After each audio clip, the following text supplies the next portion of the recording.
여러분 신앙생활 하는 중에 성도들을 무너뜨리고 시험에 빠지게 하고 때로는 교회를 떠나게 하기까지 하는 것, 바로 그것이 실망입니다. 사람에 대하여 실망합니다. 믿었던 집사님, 사랑했던 권사님, 좋아했던 장로님, 또 존경했던 목사님에 대하여서 실망하기도 합니다. 교회 조직에 대하여서도 이 교회라고 하는 이것 자체에 실망하기도 하죠. 오늘 신문 보니까 올 한 해 그 소위 가나안 성도라고 하는 믿지만 교회, 그러니까 내가 크리스찬이라고 나는 말은 하지만 교회는 나가지 않는 성도들이 예년보다 몇 배가 증가했답니다. 그러니까 이젠 교회 안 나가겠다는 거예요. 실망했기 때문이죠. 그뿐인가요? 공들인 어떤 일이 실패했을 때도 사람들 실망합니다. 간절히 원했던 것 이루어지지 않아서 실망합니다. 사랑하는 남편, 사랑하는 아내에 대해서 실망하기도 하고요, 기대했던 자식에 대해서 실망하기도 하고요, 사랑했던 부모님에 대하여 실망하기도 하는 등등 여러 가지 실망이 우리의 인생을 얼룩지게 합니다. 그런데 인생 가운데서 일어나는 수많은 이유의 실망들이 결국 마침내 성도들에게는 어디를 향하게 하냐면 하나님을 향하여서 그 화살을 돌리게 만듭니다. 하나님, 왜 나에게 이런 일을 주십니까? 하나님, 왜 날 이렇게 힘들게 하시나요? 하나님, 내가 이렇게 기도했는데 왜 이 문제 해결해 주시지 아니하고 왜 이거 응답하지 않으십니까? 하나님, 내가 그렇게 순종하려고 했고 내가 그렇게 성실히 믿음 생활하려고 했고 열심히 발버둥 치며 살아왔는데 왜 하나님은 나의 부르짖음에 응답하지도 않으시고 이 모양 이 꼴로 올해의 연말을 맞이하게 하십니까? 하나님, 실망스럽습니다. 하나님, 살아계시다면 어찌 이럴 수 있습니까? 여러분, 성도들은 믿음 있을 때는 모든 것을 하나님 앞에 영광 돌리면서도 정작 내 삶의 실패와 문제들이 쌓여갈 때는요, 그 원망도 하나님께 돌리는 참 어리석은 존재들입니다. 실망, 마귀의 최고의 무기입니다. 우리는 인생의 항해 가운데에 광풍을 만납니다. 좀처럼 멈추지 않는 광풍, 정말 밀리다가 그 절망, 그 벼랑 끝과 같은 절망의 그 끝자락에서 우리는 뭐를 경험하냐면 하나님이 혹시 나를 외면하고 계신 건 아닌가? 하나님, 나 잊어버리셨나? 그런 느낌을 가질 때가 있어요. 그래서 주변에 제가 이렇게 우리 교회 이렇게 목회하면서 주변에 와서 상담하거나 잠시 이야기를 나눴던 많은 성도님들 가운데는 종종 그렇게 하나님에 대한 실망, 기독교에 대한 실망, 믿음에 대한 실망, 이런 것들이 쌓이고 쌓여서 방황하고 있는 일들도 있고, 그런 가족이나 그런 자녀를 둔 것 때문에 마음 아파하면서 가슴 치면서 기도하시는 분들을 덜어보았습니다. 하나님께 실망하는 거죠. 자, 이 문제는 어떻게 우리가 해결해 나가야 될까요? 오늘 성경으로 한번 돌아가 봅시다. 여러분 혹시 여러분 멀미 하시나요? 배멀미 해보셨어요? 저는요 멀미 잘 몰랐거든요. 근데요 한 해가 거듭될수록 멀미가 심해지는 걸 보면 제가 약해졌나 봐요. 그래서 저는요 웬만하면 제가 운전합니다. 제가 운전해요. 아니면 제가 옆자리에, 제가 운전하고 다니던 차 옆자리에 앉아도 가끔 멀미해요. 그래서 제가 운전합니다. 배멀미는요 장난이 아닙니다. 제가 예전에 우리 그 이전 교회에서 이렇게 교역자들하고 수련회 같은 걸 갔다가 바다에 그 배낚시 하려고 한번 올라갔다가요, 이렇게 낚싯대 딱 들이우고서 이제 가만히 있는 거거든요. 배 움직이지도 않아요. 근데 이제 가만히 있으면 배가 한 번씩 이렇게 파도에 출렁하지 않습니까? 그 이렇게 보고 있다가 출렁하면 우 하면서 이렇게 막 그 배멀미 배멀미 장난이 아닙니다. 그런데 여러분, 그 조금 흔들리는 배, 또 조금 타고 가는 차에서도 멀미가 그렇게 심한데요, 지금 여러분 이 바울이 타고 있는 로마를 향하고 있던 배 유라굴라라고 하는 엄청난 광풍을 만나서 먹지도 못하고 다 버리고 잠도 제대로 자지 못하고 아무것도 할 수 없고, 심지어 성경에 보니까 밤과 낮을 구별할 수도 없을 만큼 그렇게 심각한 상황 속에서, 그 광풍 속에서 무려 14일을 보내게 됩니다. 2주. 상상할 수가 없는 고통이겠죠. 그런데요 바로 그때에 이제 끝났구나, 이제 죽었구나, 이제는 소망 없구나 싶은 그때에 주님께서 하나님의 사자를 바울에게 보내주십니다. 오늘 본문에 우리 22절과 23절, 24절까지 우리 한번 같이 읽어보시죠. 24절 상반절까지요. 시작. 내가 너희를 권하노니 이제는 안심하라. 너희 중 아무도 생명에는 아무런 손상이 없겠고 오직 배뿐이리라. 내가 속한 바 곧 내가 섬기는 하나님의 사자가 어젯밤에 내 곁에 서서 말하되 바울아 두려워하지 말라. 아멘. 아멘. 방금 읽었던 말씀 23절의 말씀과 같이 하나님의 사자가 어젯밤에 내 곁에 서서, 지금 바울이 하루를 자고 아침에 일어나서 간증하는 겁니다. 어젯밤에 엄청난 일이 있었다고요. 어젯밤에 하나님의 사자가 내 곁에 서 있었다고요.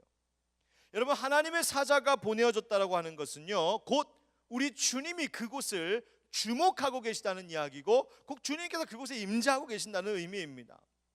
바로 그 풍랑 속에 바울도 그 배에 타고 있던 모든 이들이 14일 동안 아무것도 할 수 없고 먹지도 자지도 못하고 낮과 밤도 구분할 수 없을 만큼 심각한 고통 가운데 있을 때, 바로 그때에 기진맥진해서 쓰러져 있는 바로 그때에 바울 곁에 주님이 보내주신 사자가 서 있었다는 거예요. 여러분 기억하십시오. 고통 속에 주님 어디 계실까? 하나님, 내가 이렇게 힘들어하는데 하나님 도대체 어디 계신 거예요? 여러분, 내가 고통 가운데 있을 때 하나님은 가장 가까이 내 곁에 계시는 줄 믿습니다. 고통이 심하면 심할수록 가까이 있는 거예요. 여러분, 아이 키워보니까요, 아이가 아프면 엄마 아빠가 딴 거 꼼짝 못하더군요. 네? 아이가 열이 올라가면 올라갈수록 더 달라붙게 되어 있습니다. 맞죠? 그치요? 마찬가지예요. 내가 고통이 심하고 인생의 배멀미가 너무너무 심각한 그 순간에 하나님은 오히려 더 가까이 내 곁에 계시는 줄 믿습니다. 바로 거기에 계신 거예요. 여러분, 하나님은요 외면하지 않으셨습니다. 오히려 거기서 말씀하셨어요. 바울아 두려워하지 말아라. 바울은 이 말씀 하나 때문에 안심하였고요, 그 안심, 그 주님이 주신 그 평안, 그것 가지고 이제는 그 가판 위로 올라가 바울이 오히려 다른 사람들에게 얘기하는 거예요. 이제는 안심하십시오. 여러분 안심하십시오 외치고 있습니다. 여러분, 때론 인생의 광풍이 너무나 거세서 하나님 나 외면하시는 것 같고 하나님께 실망감이 느껴지고 내 인생의 평안도 위로도 전혀 찾아볼 수 없을 것 같은 바로 그때일지라도 결코 우리 하나님, 우리 좋으신 하나님 아버지는 나를 떠나지도 않으시고 나를 놓지도 않으시는 하나님이신 줄 믿습니다. 여러분, 아까 우리 항해자 찬양 우리 3일째 부르잖아요. 주 나를 놓지 마소서, 날 포기하지 마소서. 여러분, 이 찬양을요 마치 주님이 나를 포기할까봐 나를 막 놓치시는 것 같아서 하나님이 의심스러워서 애걸복걸하는 찬양이 아니랍니다. 아니에요.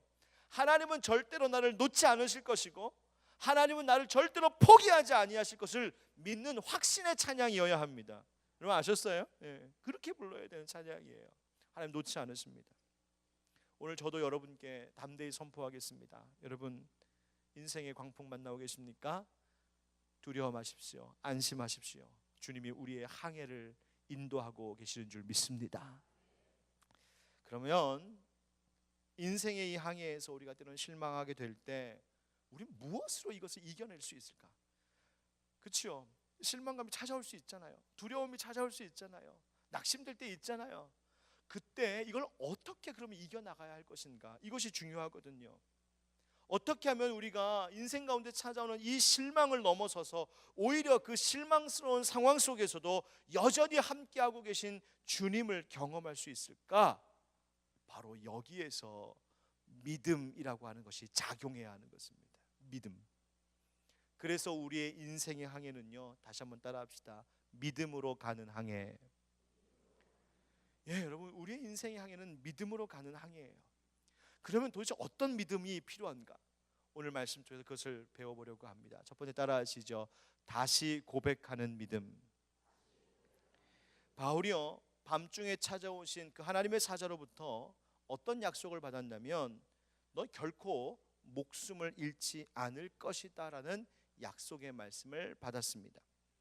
그리고 그 배의 모든 사람들에게 담대하게 외치기 시작하는데요, 그 담대히 외치는 그 말의 첫 시작을 우리는 주목해야 됩니다. 23절 말씀 다시 한번 읽어보시죠. 23절 시작. 내가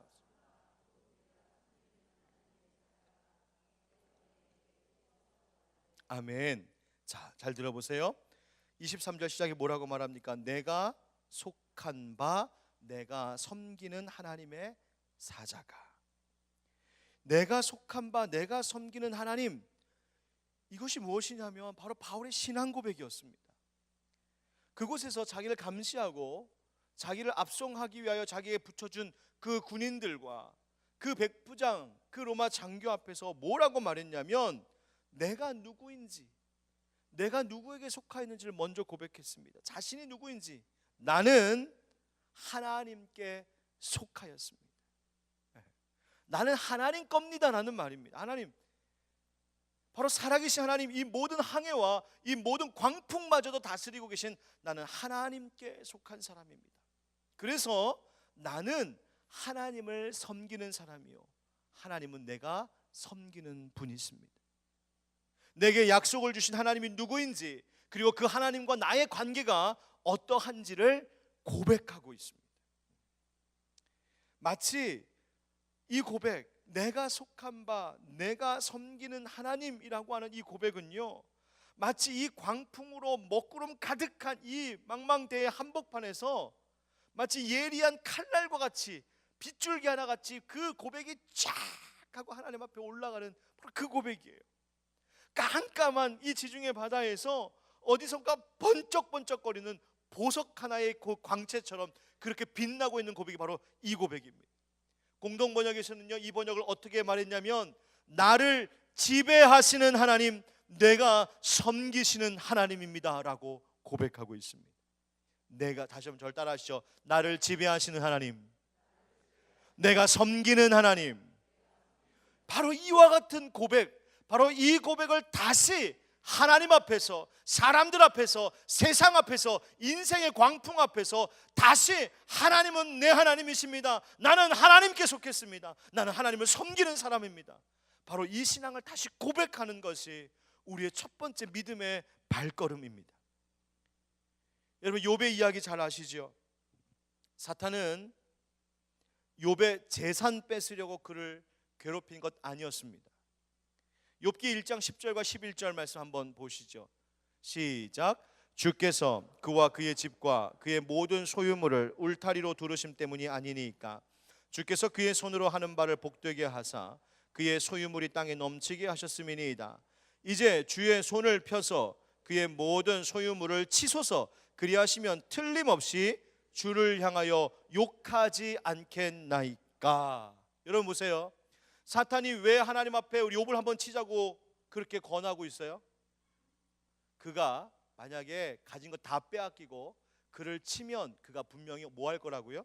주를 향하여 욕할 거다.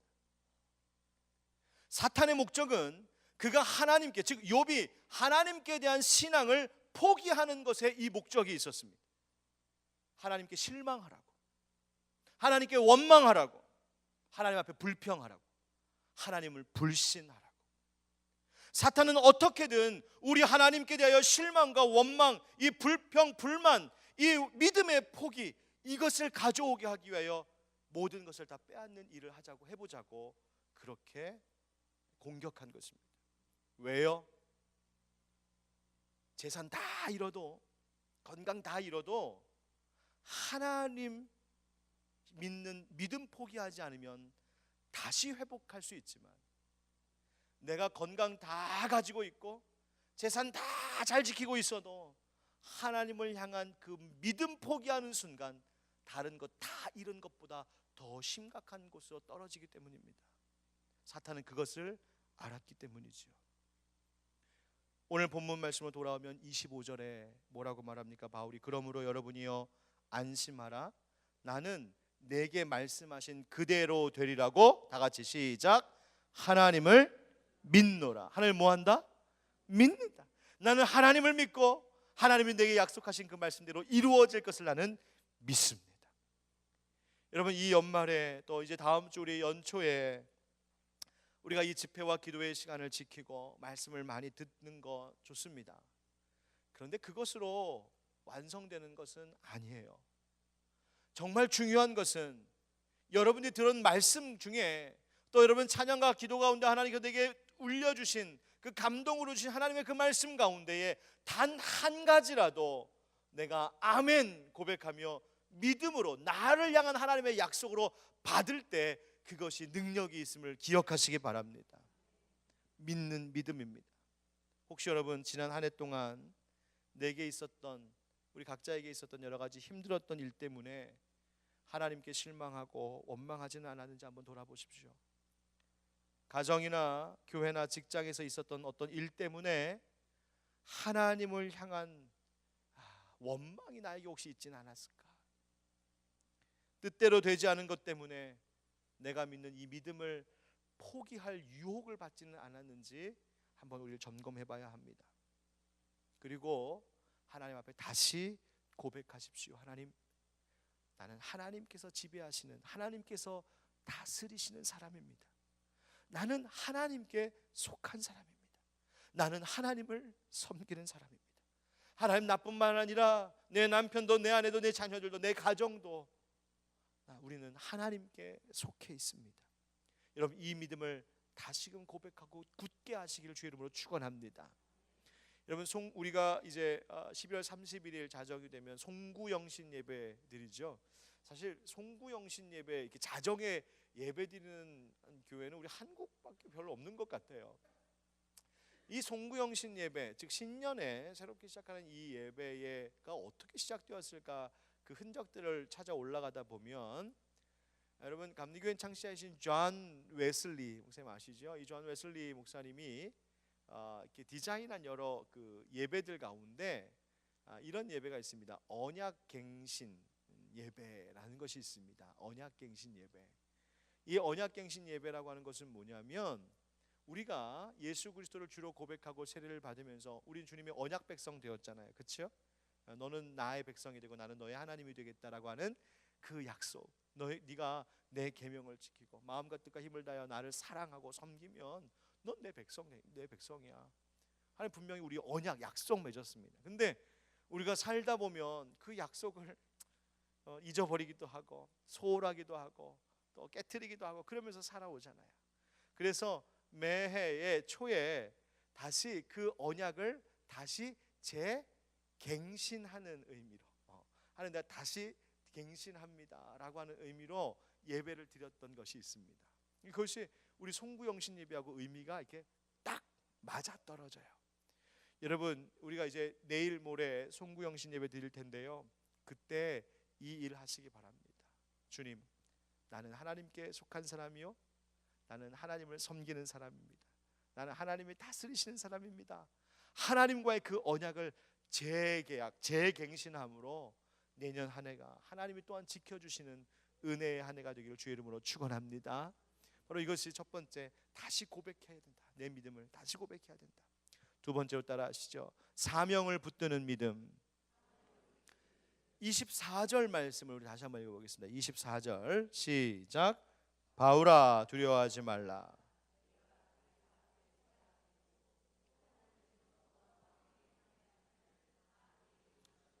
하였으니. 아멘. 바울이요, 그 배에 있는 다른 사람들에게 담대하게 두려워 마십시오, 안심하십시오, 우리 다 삽니다라고 말할 수 있었던 이유가 있었어요. 그것은 주님께서 바울 자기 자신을 살려야만 하는 주님의 이유가 있었기 때문이에요. 하나님의 이유가 있었기 때문이에요. 무슨 이유예요? 바울이 어디 가야 돼요? 로마 가야 돼요. 로마 가야 돼요. 로마 가서 가이사 앞에 가서 복음 전해야 하기 때문인 것이죠. 바로 그 사명이 있었기 때문에 죽지 않을 거랍니다. 하나님이 그렇게 약속하셨다는 거예요. 여러분, 이 사명은 이미 바울에게 주님께서 수차례 말씀하신 것이죠. 바울의 가슴에 사무치도록 새겨진 사명이었습니다. 약속이었습니다. 너 로마에 가야 된다. 하나님께서 반드시 이것을 이루시겠다는 겁니다. 그뿐이 아니지요. 하나님께서 뭐라고 약속하시냐면, 너와 함께 항해하는 자들, 즉 함께하는 죄수들, 그리고 백부장, 율리오, 선장, 선주, 군인들, 이 270여 명의 모든 사람들을 하나님께서 이제는 바울에게 맡기셨다는 겁니다. 선장에게 맡긴 것도 아니고 선주에게 맡긴 것도 아니고 백부장에게 맡긴 것도 아니고 바울 너에게 맡겼다라고 말씀하셨다는 것이죠. 그래서 바울을 통하여 오히려 이 광풍을 통하여 저들을 구원하시겠다는 말씀입니다. 하나님의 약속의 말씀이 있는 순간 어떤 놀라운 일이 벌어지냐면 이 배는 더 이상 죄인들을 압송하는 배가 아니라 바울에게 붙여주신 그 사람들을 구원하는 구원의 방주가 되는 것이죠. 여러분 기억하십시오. 광풍이 있는 항해 이 인생 가운데에서 우리가 두 번째 가져야 할 믿음은요, 내게 주신 사명을 붙드는 믿음입니다.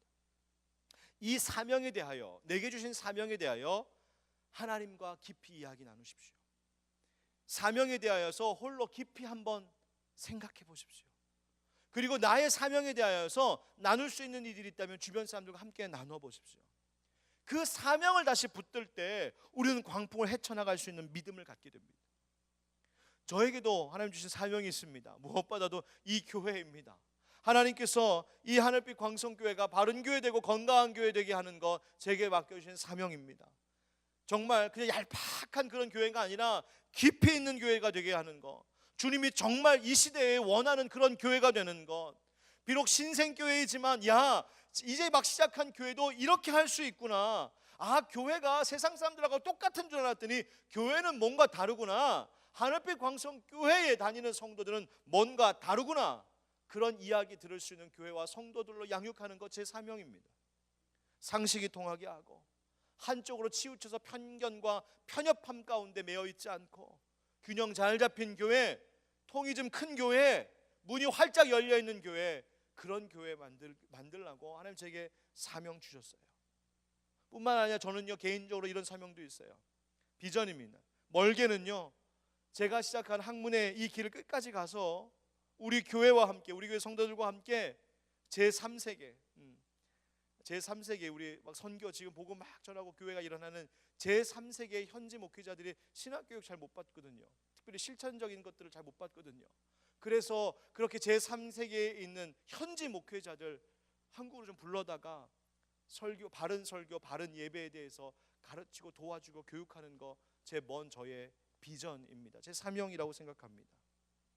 저는 목회와 인생의 광풍이 불 때마다 이 사명 붙들려고 합니다. 왜냐하면 이 사명 붙들면 빛이 보이고 숨 쉴 틈을 발견하기 때문입니다. 다시 믿음을 불러일으켜 주세요. 제가 마음 같아서는요 인생과 목회와 광풍이 막 불어올 때 마음 같아서는 막 그 파도를 쫙 타는 서핑하는 것처럼 좀 이렇게 믿음의 고수가 되었으면 좋겠지만 제가 아직 그 정도는 안 되는 것 같고 그냥 일단 견디고 있습니다. 그 사명 붙들고 비전 붙들고 견디고 있어요. 왜냐하면 그 사명 있는 한, 사명을 붙드는 한 하나님은 절대로 놓지 않으실 것이기 때문입니다. 사랑하는 성도 여러분 어떤 사명 갖고 계세요? 여러분 혹시 이런 생각하는 분 계세요? 목사님 저 같은 사람에게 무슨 사명이 있겠어요? 그냥 사는 거죠. 여러분 그런 마음 가지셨다면요 오늘부로 그런 마음 다 내려버리십시오. 여러분 만약에 나한테 무슨 사명이 있겠어 이런 생각하시면은요 그거 우리 하나님을 과소평가하시는 겁니다. 하나님 실망시키는 일입니다. 목사님 제 나이에 무슨 사명이에요? 하나님께서요 나이 탓하지 못하게 하시려고 모세를 몇 살에 부르셨어요? 80에. 그러니까 80 이하는 말할 게 없어요. 그럼 80 이상은 괜찮나? 무슨 말씀이에요? 하나님께서 갈렙에게 헤브론 땅을 주시고 갈렙의 믿음을 선포하게 하셨던 나이가 몇 살이게요? 85세. 그러니까 85세 밑으로는 할 말이 없어요. 목사님 저는요 우리 그 권사님 90 다 됐는데요. 여러분 아브라함이 몇 살에 아들 낳았어요? 100살에. 100살 이하는 할 말이 없어요. 여러분 우리는요 비록 연약하고 또 나이도 많이 들었다 하실지라도 하나님 부르시는 그날까지 내게 주신 사명이 있음을 확신하셔야 됩니다. 하나님께서 여러분들의 손에 맡기신 영혼들이 있다고요. 여러분 이 교회 우리 권사님들 이렇게 머리 희끗희끗한 권사님들 또 집사님들 장로님들 계시죠? 여러분 우리 하늘빛 광성교회 젊은 세대들 위하여서 끊임없이 기도해 주셔야 할 믿음의 본을 보여주셔야 할 사명이 있으세요. 젊은이들은요, 우리 어른들의 믿음을 잘 보고 그 믿음의 길을 굳게 잘 따라가고, 우리가 이 교회의 기둥입니다, 우리가 이 교회를 계속해서 잘 세워가겠습니다 하는 사명이 있으시다고요. 여러분, 그 사명을 붙들어야 합니다. 여러분, 사명이라고 하는 것, 이 얘기할 때 한 가지 짚고 넘어가야 될 것이 있어요. 어떤 분들은요, 이 사명 얘기하면 뭔가 하나님 주신 남다른 사명만을 기대해요. 그래서 나에게 전도자의 사명을 주셨을까? 나에게 목회의 사명을 주셨을까? 이거 신학해야 되는 것 아닌가? 어디 선교 가야 되는 것 아닌가? 여러분 아니에요. 웬만하면 안 가시는 게 좋아요. 그래도 가라고 하시면 가야 되겠지만, 어지간하면 그래서 우리 목사 안수 받을 우리 전도사님들한테 항상 우리는 늘 이야기해요. 그대 진정 이 길을 가려는가? 굳이 하나님 그렇게 강력하게 하지 않으시면. 그런데요, 여러분, 우리 무슨 사명이 있느냐? 여러분, 일상 가운데서 하나님께서 주신 사명들이 있다고요. 내가 있는 그 자리에서 감당해야 될 사명들이 있어요. 어떻게 구분할 수 있는지 아세요? 사명이라고 하는 것은요, 사명이라는 말 자체가 맡기신 일이에요. 맡긴 일이에요. 그러니까 주님이 내게 사명 주셨다, 주님 내게 주신 사명이라고 하는 것은 주님이 나에게 맡기신 일이에요. 그 얘기는 원래 그 일이 누구의 일이라는 거예요? 하나님의 일인데, 하나님의 일인데 그 일을 우리에게 맡기셨다는 것이죠. 다시 말하면 주님의 목적을 이루어가는 일이어야 한다는 거예요. 그럼 여러분, 주님의 목적이 뭘까? 주님께서 가지고 계신, 주님이 행하셨던 일들, 주님의 목적, 여러 가지로 말할 수 있겠지만 그 모든 것을 다 종합해서 한마디로 말하라면 그것은 하나님 나라 이루는 것입니다. 그러면 하나님 나라는 뭘까요? 로마서 14장 17절 18절 우리 한번 같이 읽어보겠습니다. 시작. 하나님의 나라는 먹는 것과 마시는 것이 아니요 오직 성령 안에 있는 의와 평강과 희락이라. 이로써 그리스도를 섬기는 자는 기쁘시게 하며 사람에게도 칭찬을 받느니라. 아멘. 이 말씀을 묵상하며 사명이라고 하는 것, 즉 하나님의 나라를 이루는 주님 맡기신 사명자로 살아간다고 하는 것이 뭘까? 우리는 분별할 수 있습니다. 첫째, 보여주세요. 한번 따라하겠습니다. 사명은 육신의 일을 도모하지 않습니다. 여러분, 하나님의 나라는 먹는 것과 마시는 것에 있지 않다라고 하는 말은, 우리가 하나님의 나라를 이루어가는 이 사명이라고 하는 것은 그저 육신의 일, 즉 세상적으로 좋고 영광받고 인기 얻고 그런 것을 위해서 하지 않는단 말이에요. 사명은요, 육신의 일이 아닌 영적인 일들을 도모하는 것입니다. 내가 우리의 자녀를 양육할 때에 그저 너 세상에서 성공해라, 너 세상에서 돈 잘 버는 직업 가질 수 있도록 내가 너 교육시켜 줄게, 이 마음으로 아이 키우면 그것은 사명일 수 없습니다. 내가 하고 싶어서 하는 거예요. 그러나 똑같은 아이를 양육하면서도 네가 어떤 직업을 갖던, 네가 나중에 어떤 사람이 되던 너의 일을 통하여서 하나님이 영광 받으시고 하나님을 모르는 이들이 하나님께로 돌아오고 하나님이 만드신 이 천지 만물을 아름답게 세상 가운데 드러내고, 이 하나님 나라의 일을 위하여서 내가 너를 밀어주고 너를 교육하겠다면 내 자녀 양육은 사명이 되는 거예요. 그게 바로 사명이에요. 두 번째, 따라하시죠. 사명은 의와 평강과 희락 같은 거룩한 열매를 추구합니다. 하나님 나라는 오직 성령 안에 있는 의, 평강, 희락이라고 말하고 있습니다. 그 말은 뭐냐면, 우리는 사명이라고 하는 것, 내가 똑같은 일을 해도 이것을 사명으로 한다고 하는 것은 뭐냐면 거룩한 열매들을 기대하면서 하는 일들이에요. 내가 교회에서 이만큼 봉사하면 내가 이만큼 인정받을까? 내가 이만큼 봉사하면 내가 나중에 때 되면은 중직자로 내가 피택 되겠지? 여러분, 그 마음 가지고 교회 봉사하시면 그건 사명 아닙니다. 그냥 내가 하고 싶어서 하는 거예요. 내 만족을 위해서요. 그러나 내가 어떤 일을 하든, 아주 작은 일을 하든, 내가 비록 아주 빛도 이름도 없는 그 일 하더라도 내가 이것을 통하여서 이 교회 안에 하나님의 의가 세워지고 우리 성도들과 함께 평강을 누리고 하나님 주신 영적인 희락, 기쁨을 누리는 이 거룩한 열매를 기대하면서 할 수 있다면 그것은 아무리 작은 일일지라도 하나님 주시는 사명인 줄 믿습니다. 그거 붙드는 거예요. 세 번째, 사명은 그리스도가 나타나고 하나님과 사람에게 기쁨이 됩니다. 여러분, 사명으로 하는 일이라고 하는 것은 뭐냐면요, 나의 일을 통하여서 예수가 나타납니다. 왜요? 18절에 이로써 그리스도를 섬기는 자는, 앞에 하나님 나라를 위해서 일하는 자들은요 그리스도를 섬기는 거예요. 따라서 내가 어떤 일을 하든 사명으로 한다는 것은 이 사명, 내 일을 통하여서 예수의 이름이 나타나고 예수 십자가가 나타나고 예수의 부활의 영광이 나타나야 돼요. 내 이름 나타나는 게 아니라고요. 그것이 바로 사명입니다. 그러니 하나님께도 기쁨이 될 뿐만 아니라 그 모습이 또한 다른 사람들에게도 기쁨이 되고 칭찬받을 만한 모습이 되는 것이죠. 여러분, 사명, 주님께서 내게 주신 사명이라고 하는 것은 바로 이런 것입니다. 여러분, 이 올 한 해 마무리하면서 또 새해를 준비하면서 과연 나에게 주시는 사명이 무엇인지를 한번 돌아보시고, 그 사명을 내가 붙들겠습니다, 이 사명 앞에 내가 성실하겠습니다, 그 믿음을 다시 한번 다짐하는 여러분 되시길 주의 이름으로 축원합니다. 끝으로 따라하겠습니다. 예비된 복을 바라보는 믿음. 바울이 믿음으로 안심하라고 두려워하지 말라고 선포한 후에 정말 구체적인 일을 하나 이야기합니다. 26절 같이 읽어보시죠. 26절 시작. 그런즉 우리가 반드시 한 섬에 걸리리라 하더라. 이 광풍 중에 아무것도 보이지 않는 광풍 속에서 바울이 믿음으로 선포합니다. 우리가 한 섬에 걸릴 겁니다. 한 섬에 걸려서 살아나게 될 것이라고 말하는 거예요. 실제로 성경 그 다음 나온 본문 보면 14일 만에 그들이 멜리데라고 하는 섬에 모두가 안착하게 됩니다.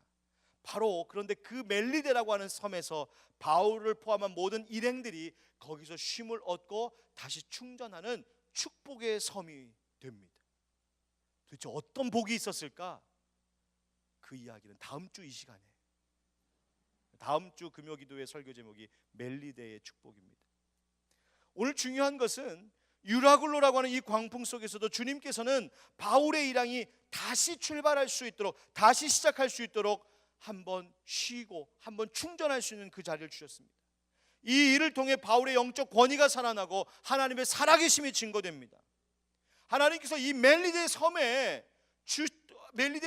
하나님께서 바울과 그 일행들을 안착하게 하시고 거기에 짐을 풀게 하신 그 이유는 그들을 다시 회복시키기 위함이었어요. 그리고 또 다른 계획도 있었습니다. 무슨 계획이 있었을까요? 다음 주 이 시간에. 궁금해 죽겠죠. 다음 주 이 시간. 여러분, 그렇습니다.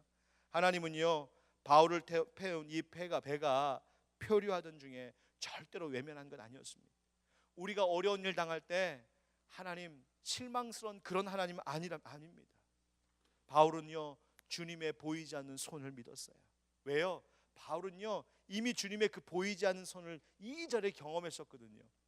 바울이 부활하신 주님을 큰 빛 가운데 만났을 때 그 빛으로 인하여서 앞을 보지 못하죠. 깜깜한 암흑 가운데 있을 때 아무것도 할 수 없었던 그때였어요.